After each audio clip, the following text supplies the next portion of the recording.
In this example, we're going to check to see if these two ratios are proportional. Proportional means, are they equal? The simplest way to do that is cross multiply. So, what do I mean by that? Well, let's take this 4 times 10. What do we get when we do that? Well, we get 40. Now let's try the 8 times 5. And you probably already figured that out, that we also get 40. Now, does 40 equal 40? Yes.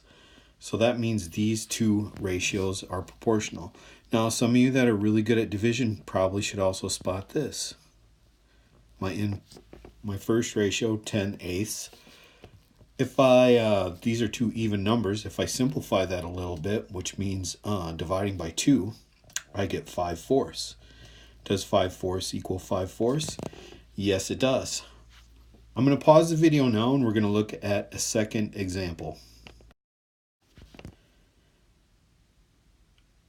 Okay, here we have a second example and it says 3 to 1 and 42 to 14.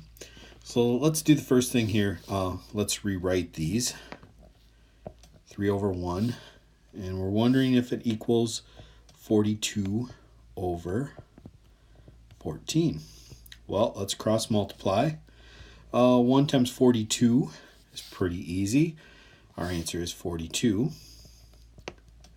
Now let's take on 3 times 14. Well, 3 times 10 is 30. And 3 times 4 is 12.